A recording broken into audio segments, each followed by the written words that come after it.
Since producing our first ABC of Southern Railway locomotives over 50 years ago, the publishing company, which emanated from that first modest publication, has produced and distributed over 100 million copies of books and magazines on transport subjects. And to this we're adding an ever-increasing number of video programs. This is the second in a series of 4 programs outlining the history of Britain's railway, illustrated by a fascinating variety of archive films from the 1930s to 70s, together with contemporary scenes and working reproductions of the early days. The story of railways in the Industrial Heartland of England doesn't start in Manchester, but the story of passenger railways does. The world's first public passenger station was Manchester's Liverpool Road, today a national monument. This was the eastern terminus of one of the most famous railways of all, the Liverpool and Manchester Railway. It was the Rainhill Trials, held in 1829, that captured the public imagination and brought railways into prominence. The trials were held to establish whether stationary or mobile engines were the best option for running the railway, as in some circles it was still believed that locomotives had not yet been developed with sufficient power to work the line. A prize of £500 was offered for the most improved engine, and 4 locomotives were entered for the trials on the 6th of October 1829. Of the 4, Cycloped, a horse walking on a mobile platform, failed to start. Novelty and Sans Pareil failed to meet the specification, but George Stephenson's rocket exceeded it by a substantial margin. This is a working reproduction of the famous locomotive, owned by the National Railway Museum, a branch of the Science Museum, custodian of the original rocket. The engine was a major improvement over those that had gone before, and could move like a rocket.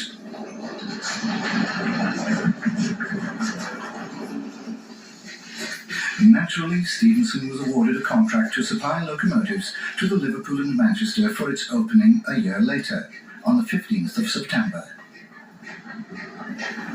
The Liverpool and Manchester, like other early lines, was built primarily to carry goods, but it wasn't until the 1st of December of that year that any goods trains ran, the first being headed by Stephenson's Planet, the prototype for a series of locomotives, already a substantial advance on the rocket of a year earlier.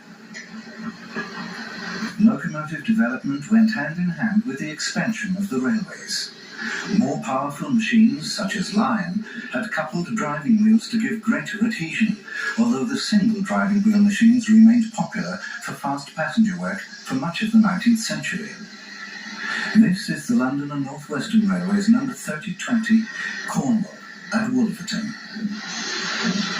Whilst a number of LNWR locomotives pass by, we should recount the history of this railway, successor to the Liverpool and Manchester, and the largest joint stock company in the world.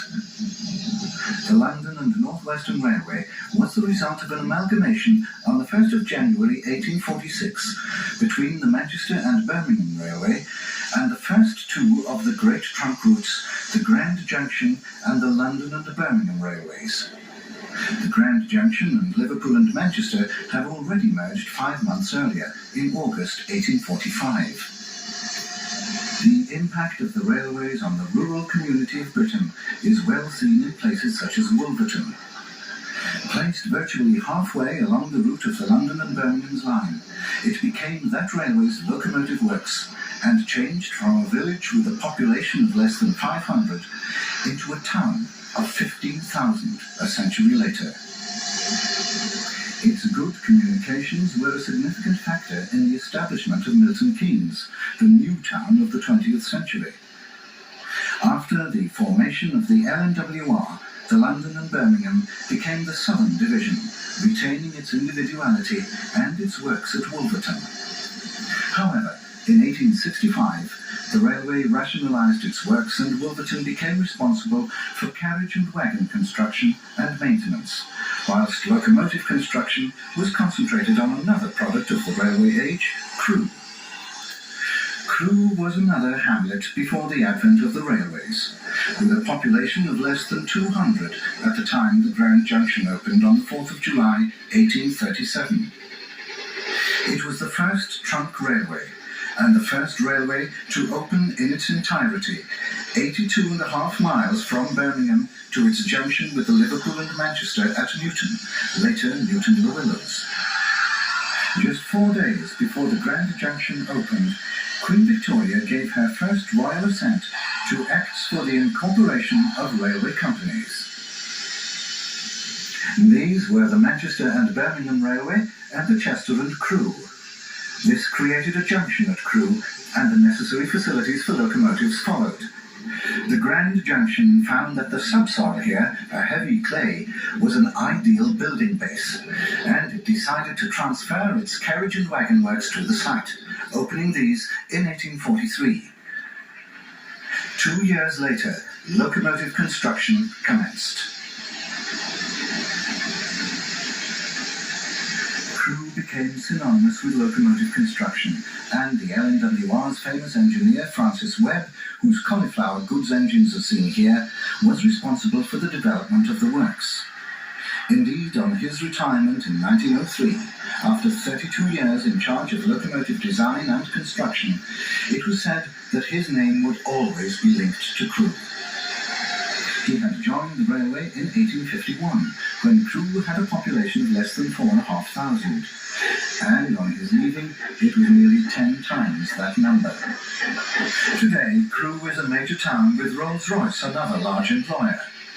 It still has an important railway workshops, but now in the private sector.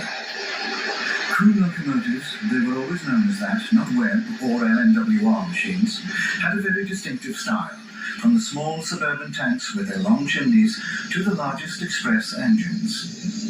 During Webb's tenancy, the disparate parts of the LNWR systems were welded into a cohesive whole, from the Grand Junction in the middle to the London and Birmingham and the Great Main Line over the Northern Fells to Carlisle. Webb's locomotives and those of his successors, Whale, Bowen Cook and Beamish, set the style of the LNWR, since locomotives are the public face of a railway. Unlike the products of many of the other railways, where individual engineers had individual styles, on the North Western the style was Crewe. From these local passenger tank engines, humble freight engines, and North Western freight engines were amongst the largest, to a top-link express engine, they were all painted and lined out in the same livery, black, known as Blackberry Black. In British Railways days, the livery was reinstated and used for the vast majority of passenger locomotives, except for the top-link express machines. It was, to many eyes, the finest railway livery of all.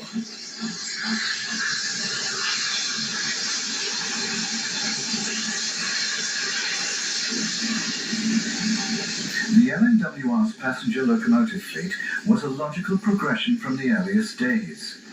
Webb's predecessors were Alexander Allen, Francis Trevithick, and John Ramsbottom. Allen was in charge when Crewe Works was opened in 1845 by the Grand Junction. He introduced what were known as Crewe-type locomotives, and the general style remained through the generations to the 20th century machines, which are seen here in the early 1930s, when the LMS Railway owned them.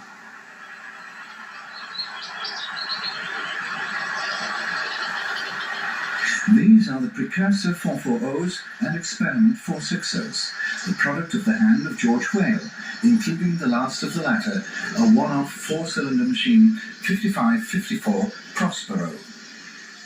All LNWR passenger locomotives were named, with many drawn from the classics, as well as prominent personalities.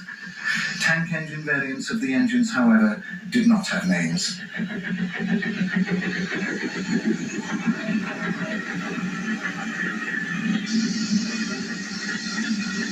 Small-wheeled goods 460s were produced, known as 19-inch goods. These two are seen at Penrith and Rugby, respectively. A George V 440 is seen, unusually on a goods train, as a standard LMS Jubilee 460 hurries past in the background.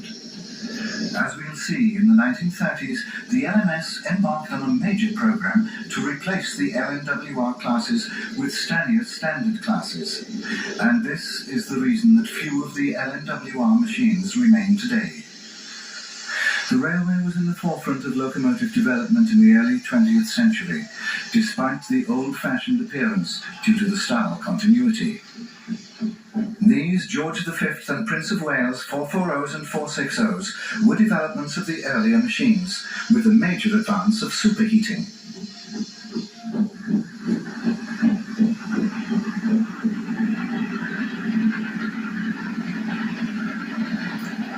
These trains illustrate the wide variety of traffic handled by the railways in their heyday. The Golden Age was most probably the decade or so before the First World War, the time when these engines were built. But the expansion of the 20s and the economic decline of the 30s had little apparent effect, as the railways continued to provide the same services as had been available for over a century. This was a time when future competition on the roads and in the air was establishing itself. The railways, unfortunately, having enjoyed a monopoly situation, were slow to change. Locomotives and stock summed this up, as they were planned to have 25 to 30-year life cycles. The LNWR engines achieved this lifespan, but this inflexibility, combined with the ravages of 2 world wars, was the major problem to afflict railways in the 20th century.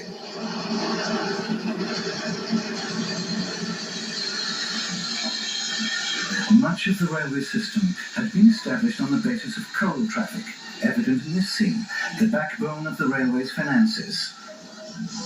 Coal, which does not deteriorate and is totally stable, was perfectly suited to long-distance haulage, with speed of transit not being of any greater consequence. In contrast, passenger traffic, that part of the railway's business most in the public eye, is notoriously fickle and time-sensitive. Passenger locomotive development was always more rapid than freight, and the LNWR 440 and 460 machines seen earlier were further developed into the final type, the 4-cylinder Claughtons. In LMS days, they were further developed with larger boilers, becoming quite impressive machines, the last of the LNWR locomotive line.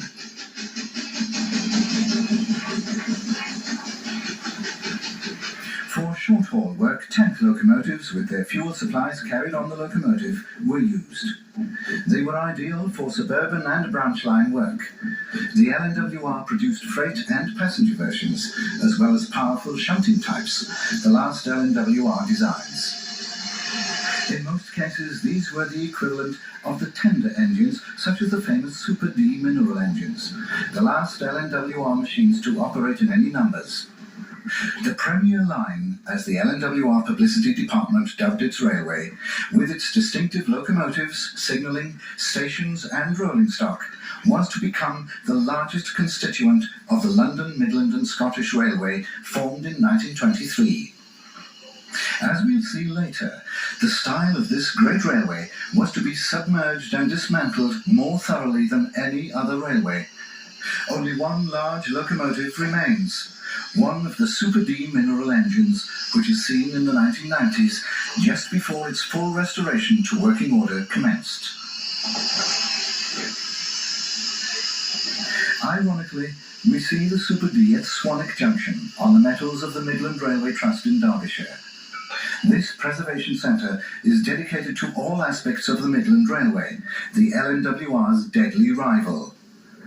As we saw in the first part of this series, the Midland Railway formed the original route to the northeast of England from London, using the London and Birmingham south of Rugby, and its own main line through Derby and Sheffield to York. Its locomotive policy was diametrically opposed to that of the LNWR, and was to lead to acrimony in later years. This locomotive, although not a Midland engine, was built to a Midland design at Derby for the Somerset and Dorset Joint Railway. That railway, owned jointly with the London and South Western Railway, gave the Midland access to the south coast at Bournemouth. Another joint railway, the Midland and Great Northern, took it to Yarmouth on the east coast, A tentacle stretched to Swansea in South Wales, and its famous Settlement Carlisle line took it to the very borders of Scotland. The Midland Railway was the most national railway system of all in the 19th century. Its origins can be traced to a meeting at the Sun Inn in the Erewash Valley, where Nottinghamshire meets Derbyshire. In July 1832, a railway was opened from Leicester to Swannington. This was the achievement of a Whitwick colliery owner, William Stenson, who had wanted to transport his coal more cheaply than the existing roads could do. Coal from Derbyshire, transported by canal, controlled the Leicester coal market, so Stenson visited the Stockton and Darlington in 1828 to see whether a railway could provide the requisite improvement and shortcut the canals, which were cheaper than the rudimentary road transport.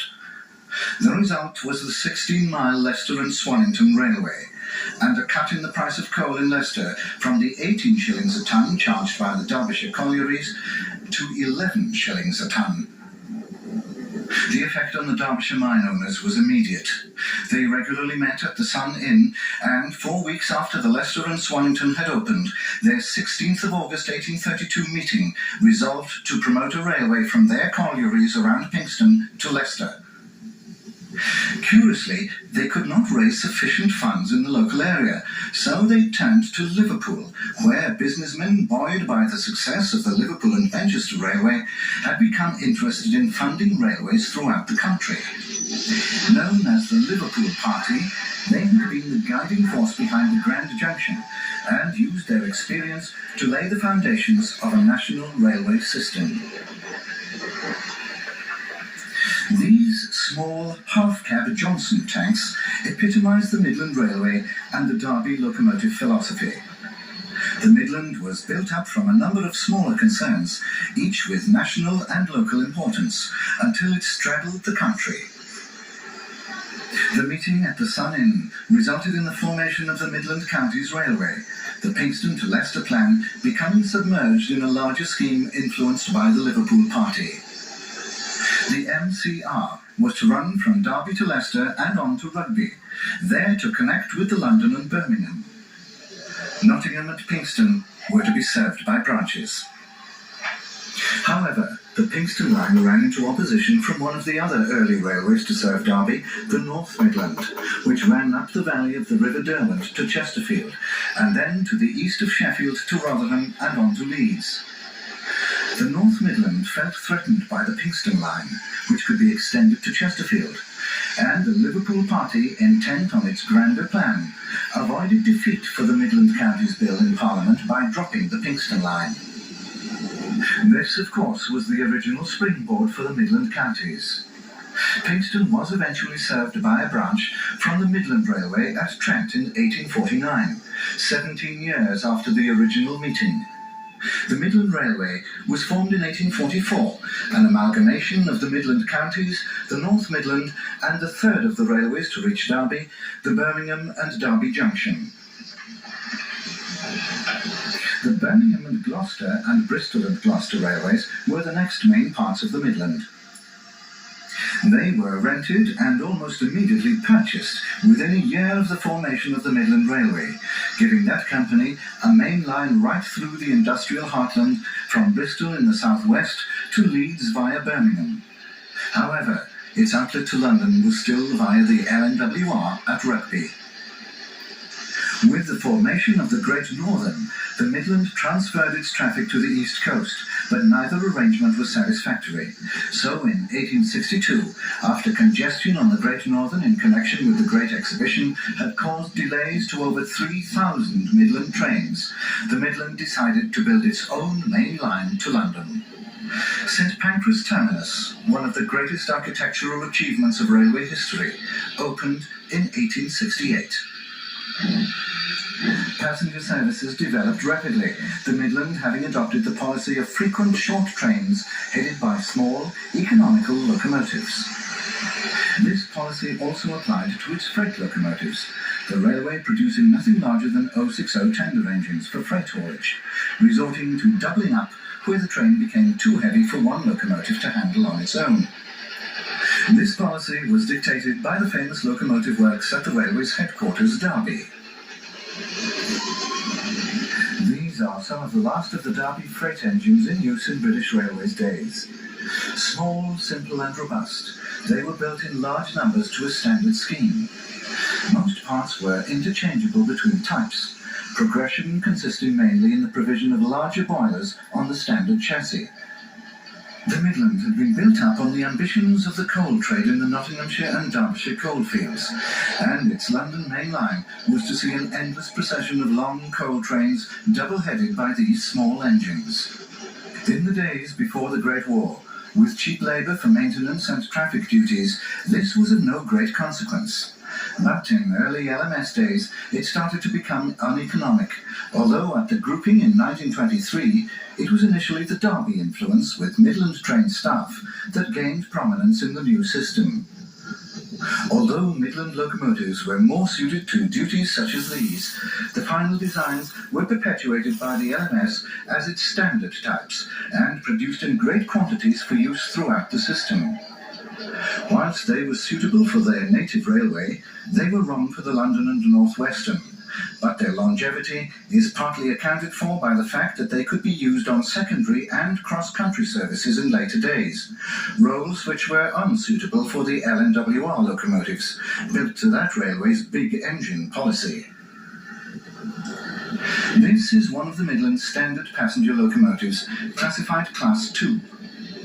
These were the prototypes for the first LMS passenger engines, and were an obsolete design by the First World War. Midland influence extended to most matters within the LMS, formed in 1923 as an amalgamation of the two great rivals, LNWR and Midland, together with a number of smaller companies. The rivalry of the two dominated company politics throughout the 1920s, as the new railway itself dominated the Midlands and northwestern industrial areas of the country. The LNWR had consolidated its position in the area by amalgamating with the Lancashire and Yorkshire Railway a year earlier. Before we turn to the Lancashire and Yorkshire, however, we will examine the phenomenon of the proliferation of small railways that crisscrossed the country from the late Victorian era until their demise under nationalisation in the 1950s and 60s. To the south of the area we cover in this programme is South Warwickshire, whose heart is Shakespeare's birthplace, Stratford-upon-Avon. The district is mainly rural and was not the target of the earlier railway schemes. As the national network grew in the middle of the 19th century, any town or area without a railway fell behind in the competition for prosperity. So local interests would promote local branches or connecting lines to ensure they remained prosperous. The first experience of this came in the mid-1840s, when any kind of railway venture attracted massive support, and railways were promoted to every conceivable place. This was known as the Railway Mania, and it was to have a major effect on railway promotion throughout the country when the bubble burst, leaving many towns isolated. This is the story of one of the small railways, the Stratford-upon-Avon and Midland Junction Railway. One of the mania schemes which failed was for a railway between Northampton, Banbury and Cheltenham, promoted in 1846. Part of this was revived in 1863 when a railway from the LNWR main line at Blisworth to Banbury was put before Parliament. Part of it opened in 1866 from Blisworth to Towcester, the remainder in 1872. This railway, the Northampton and Banbury Junction, had its eye on a through route to South Wales to exploit the iron ore deposits in Northamptonshire. A second railway company had been formed in 1864 as the East and West Junction Railway to connect the first line to Stratford-upon-Avon from Towcester. Despite all the local dignitaries' support, and even the Prime Minister, Lord Palmerston, attending the ceremony to cut the first sod, progress was slow, ceasing altogether after 2 years for lack of money. It eventually restarted and the line opened in 1873. Within 4 years, the railway had become insolvent and a receiver was appointed. No passenger services running for the next 8 years. Even so, local optimism knew no bounds, and the hopes for iron ore traffic prompted the promotion of yet another line in 1879, to try to complete the through route. This was the Eastern, Neston, Mineral and Toaster Road and Olney Junction Railway. Long names do not make up for poor potential traffic, and upon its opening in 1891, its first trains were through goods trains from the Midland Railway. Passenger services using trains hired from the Midland Railway commenced at the beginning of December 1892 and ceased 4 months later. Many trains had run empty. This railway appointed a receiver in 1898.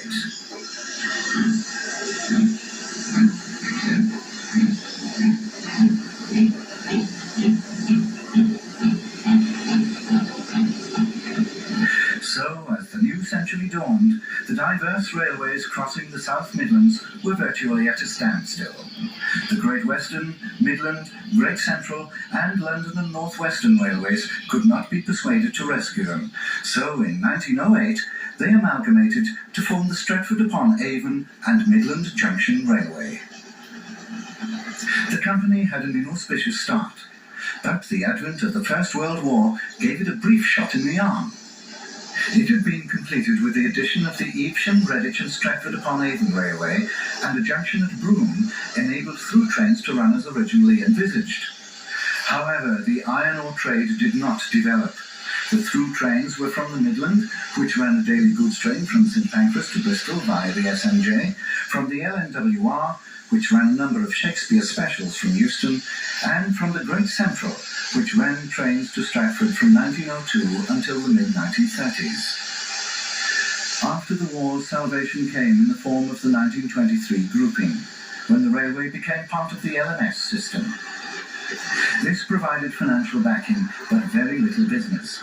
The LMS tried to promote the Shakespeare trains, but also introduced economies, including the use of one of the 1930s experiments to provide a cheap rail passenger vehicle, an adapted road bus that could also run on rails. It didn't last long. Again, a war intervened, and the SNJ was developed to act as an avoiding line for the Midlands. But by the time these scenes were filmed in 1949, just after nationalisation, the end was in sight for passenger services, which were withdrawn 3 years later on the 5th of April 1952. However, there was still some life left in the Stratford-upon-Avon and Midland Junction, as British Railways decided to develop it as a through route from the Great Central at Woodford House via Banbury to South Wales, to carry ironstone, its original aim. The line was upgraded in 1960 and achieved its greatest importance. But changes were swift thereafter, as the beaching plan caused the closure of the Great Central main line, and therefore the source of the SNJ's traffic. It closed, except for a short length at Canton in 1965. Canton remained for military traffic, and does so today. The role of the military in the story of Britain's railways is a long and important one. The Army created a railway corps to train soldiers to be prepared to use enemy railways in the event of war. Vast numbers of steam locomotives were built for the Railway Operating Division, or ROD, in both World Wars. During the Second World War, special designs were selected for their quick and economic construction, including the standard industrial tank engine design of the Hunslet Locomotive Company of Leeds. These compact 060 saddle tanks, with their short wheelbase, were produced in their hundreds, and after the war were sold on into industrial use. The armed forces kept many of them, including the ones on our train on the former Shropshire and Montgomeryshire Railway that ran west from Shrewsbury. This was another of the country's impecunious lines. It was rebuilt under the 1896 Light Railways Act, which had been passed to allow construction of cheaper railways in rural areas, on the remains of one of the most unsuccessful railways of the Victorian era, the Potteries, Shrewsbury and North Wales Railway, known as the Pots. It had been promoted to link the Potteries to the Cambrian railway system in Wales for a connection to Ireland. Opened in 1866, it closed in 1880 and lay derelict. The Reincarnation was opened in 1911, and after a brief flourish, as part of the famous Colonel Stevens Light Railway empire, the railway closed to passengers again in 1933. The sparse freight traffic kept it alive just until the next war, when the War Department took it over as a military railway to service a vast ammunition depot. The line eventually closed altogether in 1960. It never reached Staffordshire.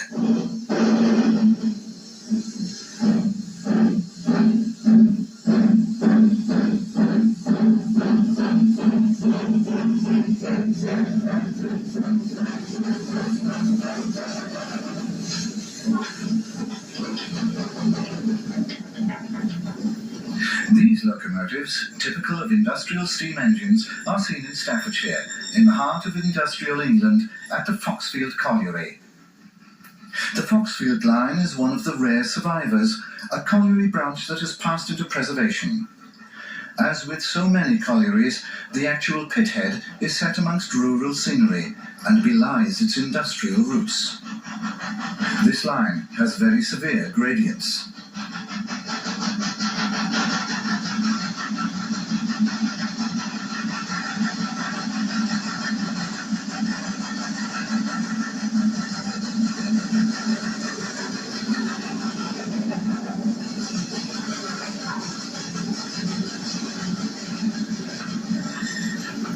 This is an important part of our industrial heritage, now rapidly fading to extinction. Foxfield is at the eastern end of the North Staffordshire coalfield and connected to the North Staffordshire Railway.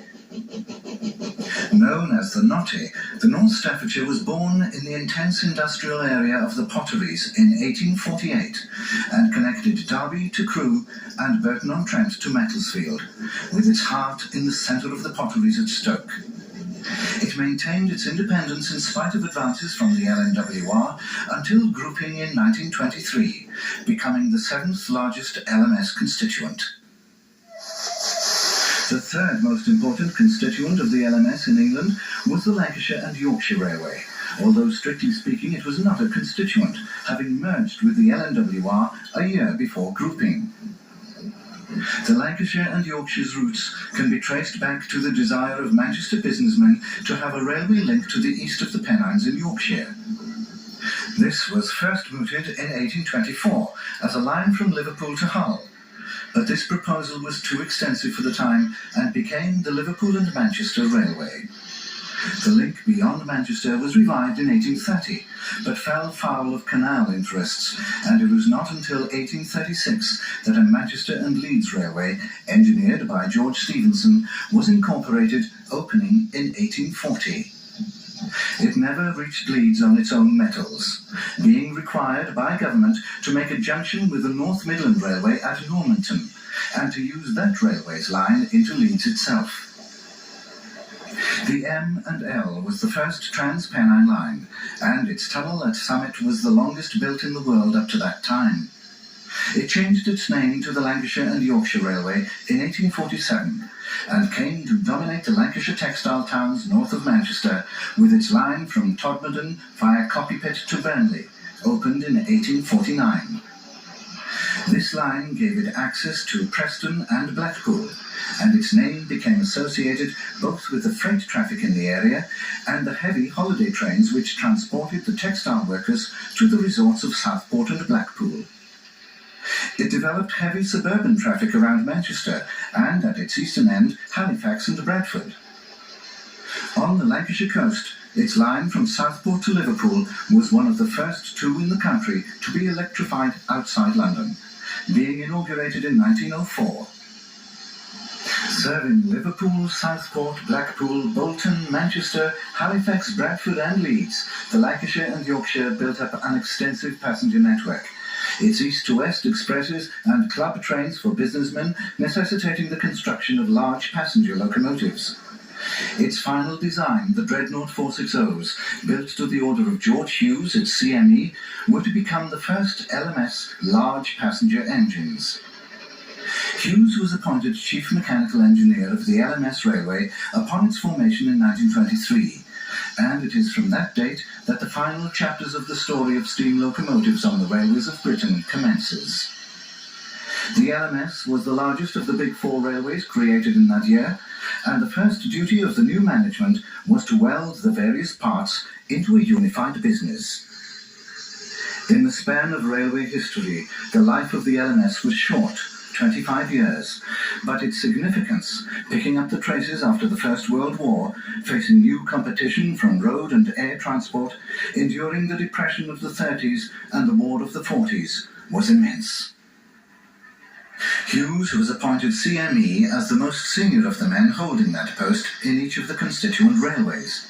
However, his retirement came in 1925, and he was succeeded by Henry Fowler, formerly of the Midland Railway.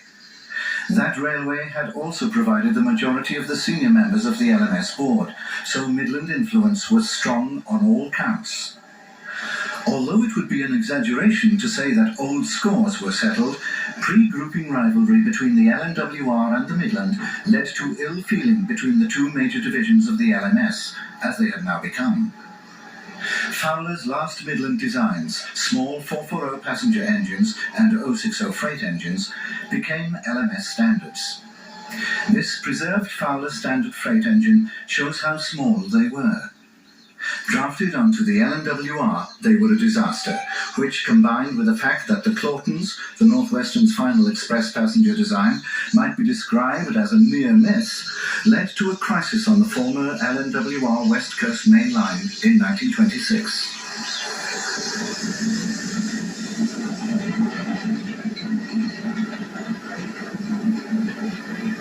The crisis led to a radical rethink in locomotive policy, and an order was placed with a North British locomotive company in Glasgow to design and build a series of express passenger 460 locomotives for service on the West Coast Main Line, with delivery to commence within 6 months and 50 engines to be completed in 8 months. So began one of the most extraordinary stories in the history of British locomotive and railway development, the production of the Royal Scot class. The North British fulfilled its contract, having borrowed a set of drawings from the Southern Railway for its contemporary Lord Nelson class. However, the Royal Scots were very different to the Southern machines and proved to be an instant success in service, dominating the West Coast Main Line for the rest of the 1920s and into the early 1930s. For secondary mainline services, the LMS required locomotives smaller than the Scots, but larger than the former Midland design of 440s. The first move towards this was to reboiler some of the Claughtons, as we saw earlier. But a more radical plan was later adopted to rebuild the Claughtons with a larger boiler on an adapted Royal Scot chassis. The result was the Baby Scot or Patriot class. At this point, it's apposite to examine the LMS management. The chairman was Lord Stamp, an economist first and foremost. He introduced modern accounting techniques to the railway for the first time, and one of the products of this was to show that it was more economical to build new locomotives than to modify 15 to 20-year-old designs. Known as the scrap and build policy, this was the reasoning behind the Patriots and the rapid disappearance of the former LNWR locomotives.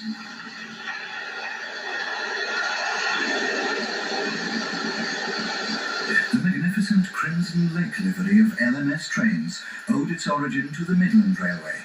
But the final phase of locomotive development came when William Stanier was recruited from the Great Western Railway. With the authority of the scrap and build policy behind him, he was able to introduce new standard classes of locomotives with modern features. These are his Jubilee Class 460s, a refinement of the Patriots with a modern boiler. These became the standard second-rung express passenger locomotives of the LMS, and the largest to be used on the former Midland lines. Passenger locomotive development was his first priority. Midland 4F and London and North Western Super D mineral engines still served satisfactorily.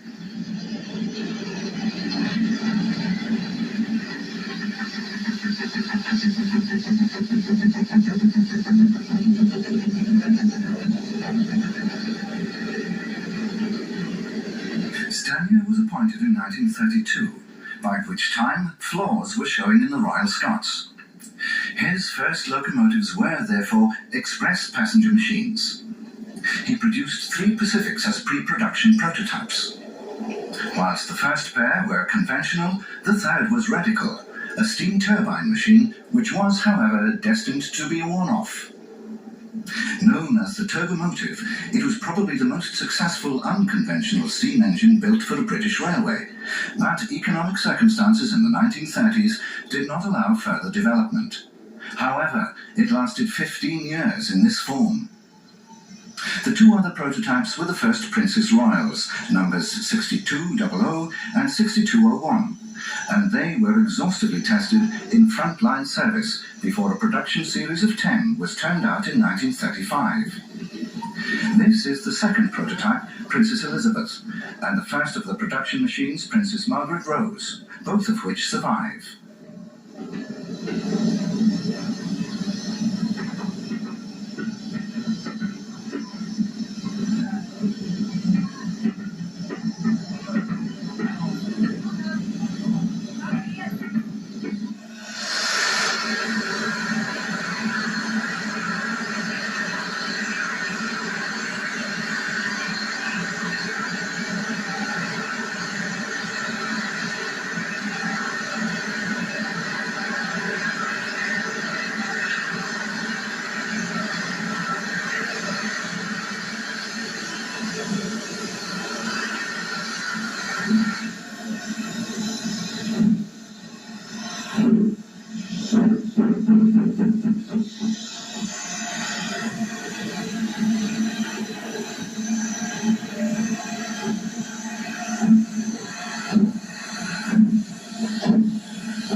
The design showed some similarity to that of the Great Western Railway's most powerful locomotives, the King's, especially in the layout of its cylinders and the general design of its boiler.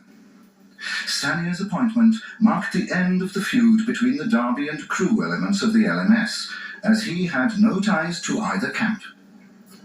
From this point on, a cohesive team set out to bring the LMS locomotive stock right up to date, and incidentally, to the very end of steam traction in Great Britain.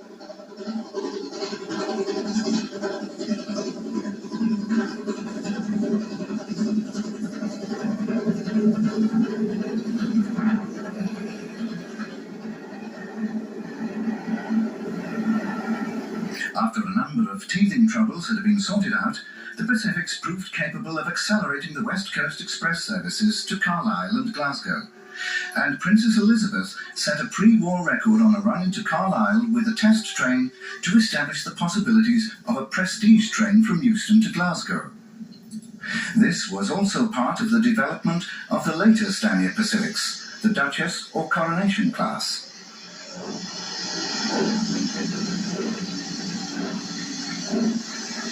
The mid-30s were the time of intense railway competition, and the burgeoning publicity departments of the great railways were always looking for ways to improve their railway's image. On the LMS, like the LNER, a streamlined train, the Coronation Scot, was produced to celebrate the crowning of a new king, George VI. The new Stanier Pacifics first appeared with this bulbous, streamlined casing. However, the war came soon afterwards, and streamlining fell from favour. This was the last of the streamliners, painted plain black during the war. The casing was removed as it caused maintenance problems, and the conventional outline of the Duchess Pacifics was revealed. These were the last LMS Express locomotives. These scenes were filmed in 1948, the year in which the railways were nationalised. The new organisation decided to test the various locomotives of the former companies and initiated a series of exchange trials. This, ironically, brought the LNER's streamlined form to the LMS, as an A4 Pacific was tried on the West Coast Main Line, and is seen at Rugby during that time.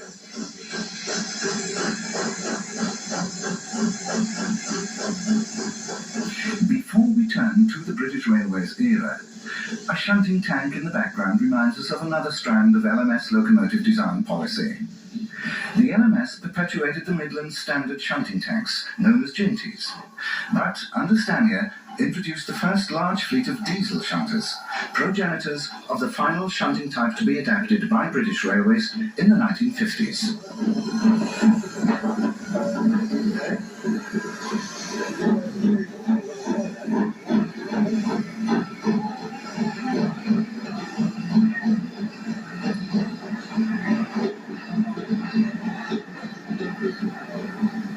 After Stanley retired in the Second World War, his place was taken initially by Charles Fairbairn and then H.G. Ivat. Ivat's team produced a series of lightweight modern locomotives for secondary duties, which were to be continued by British Railways as Class 2s.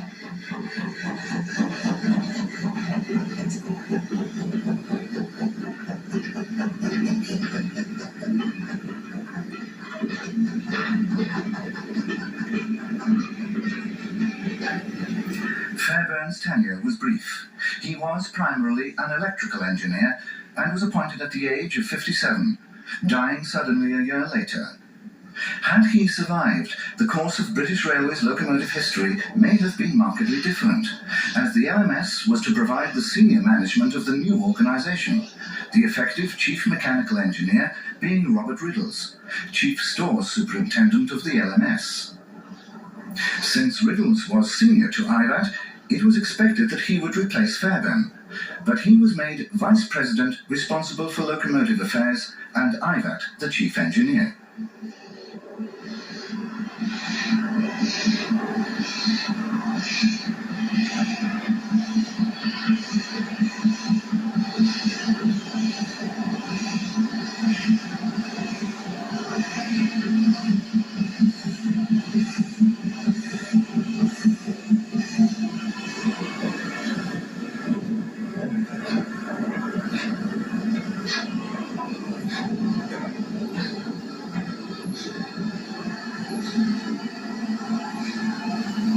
Riddles became a member of the railway executive responsible for mechanical and electrical engineering, and as such was the last in the long line of engineers responsible for the introduction of steam locomotives.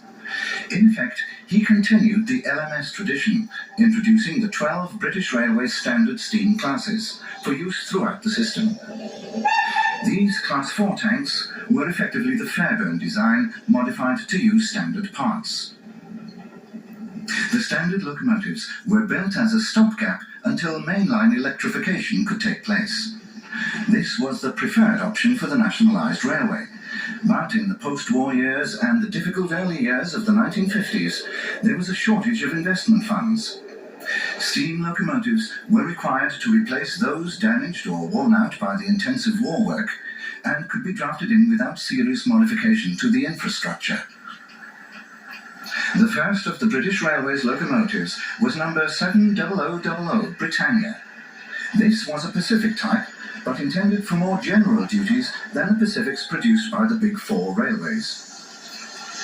55 of these Class 7 machines were built, and they were equally at home on fast freight trains as on express passenger trains. But one Class 8 Pacific, Duke of Gloucester, was built for express duties, to replace the rebuilt turbomotive, which was destroyed in an accident at Harrow and Wheelstone in 1952. This accident was one of the worst in British railway history, 122 people losing their lives. The British Railways power classification, starting at 0 for the smallest locomotives and rising to 9 for the most powerful, was an extension of the LMS system, itself developed from the Midland Railway.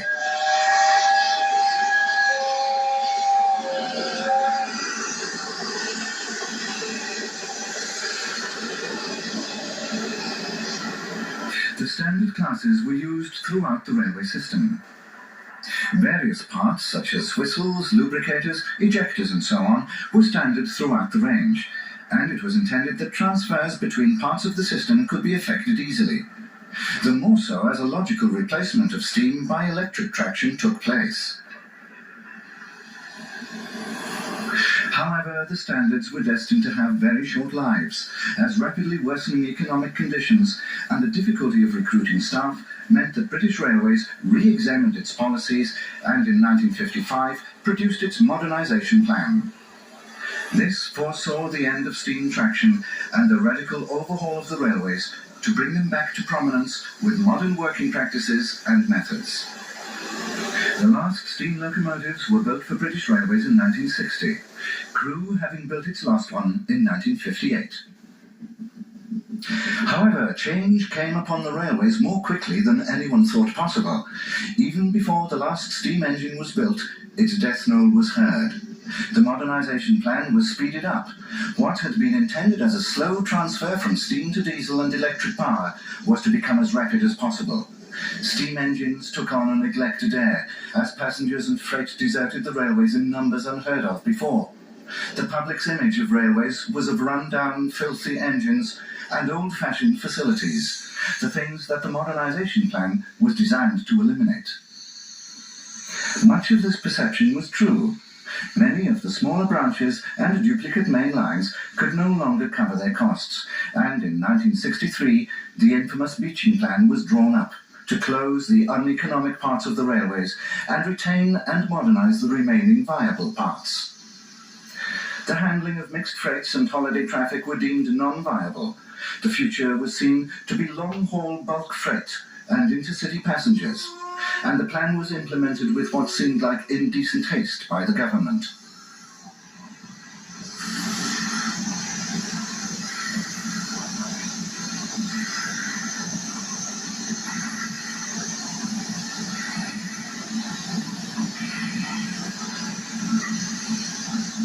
With the closure of so much of the system, the elimination of steam was speeded up even more quickly, and in 1968, the end of regular steam haulage on British Railways took place. This is a reconstruction of one of the last steam duties, pushing a diesel-hauled express over the Lancashire and Yorkshire's line via Copy Pit.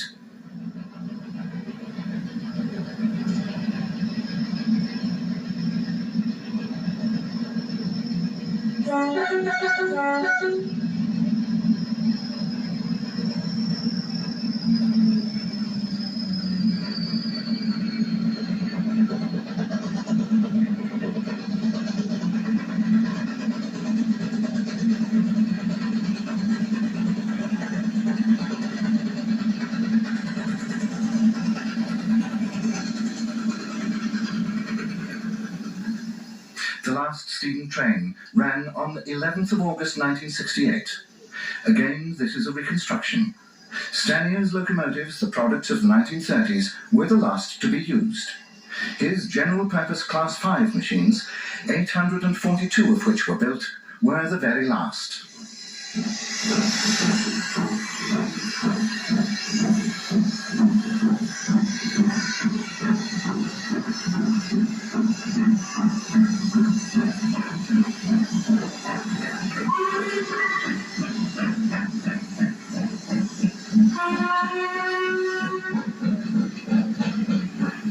For most steam engines, the scrapyard was all that awaited them.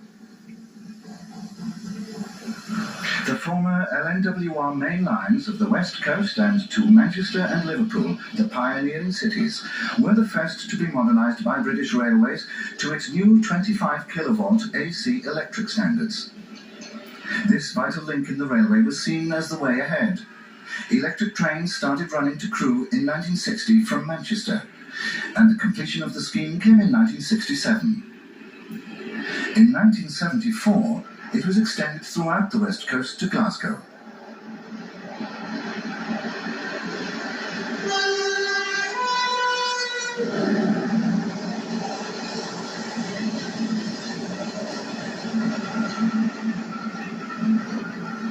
The long-haul freight traffic envisaged by Beeching was a major part of the electrification success.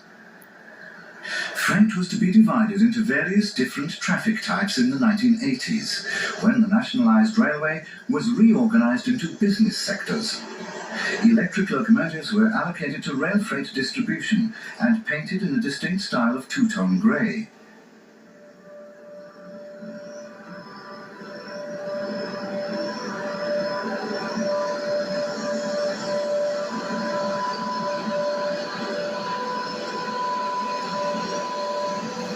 As the railways moved through the 1980s, one of its staple traffics diminished rapidly. Although railways remained an ideal carrier of coal, the fuel itself was falling out of favour for economic and environmental reasons.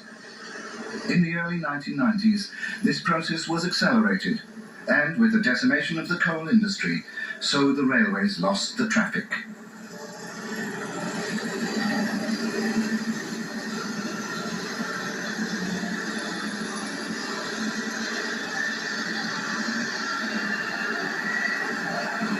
This was particularly noticeable in the ex-Midland lines. Electrification didn't extend into its heartland, but special diesel classes, such as the Class 58 seen here, were supplied for coal traffic. This is the main line to the Nottingham coalfields at Pinxton, at the very centre of Midland Railway history. The train is heading under the M1 motorway, symbol of the new dependence on road transport, which so undermined railway finances.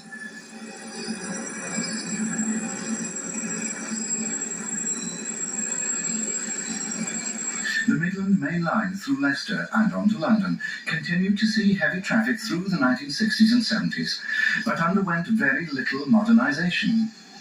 What there was piecemeal, with steam being replaced by diesels and signalling being updated as it fell due for replacement.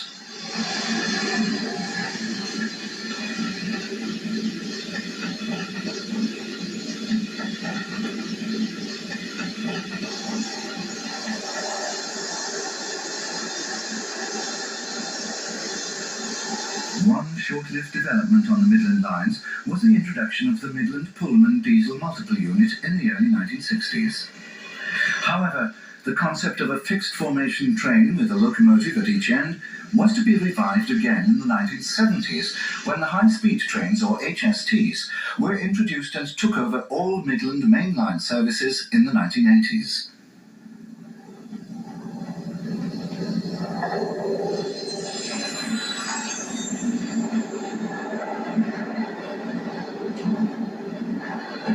Diesel locomotive haulage of normal passenger stock was a continuation of the tradition of the steam railway.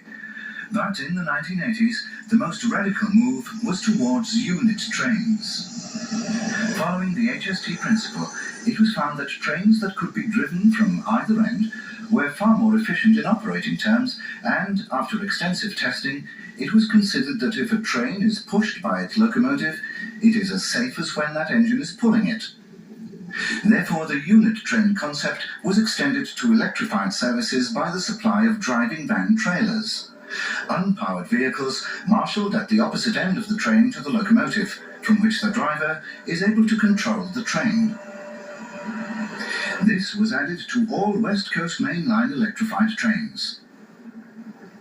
Sadly, it was the only modernisation to these services, as the failure of the APT concept left the West Coast with no future modernisation plans.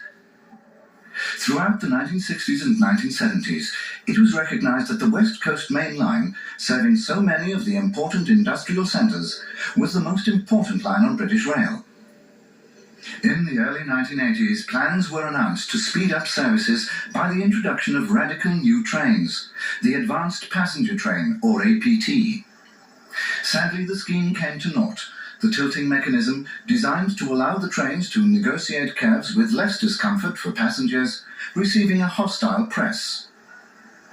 Although the project was on the verge of success, it was cancelled, and the 1960s electrification remained unchanged at the end of the 1980s.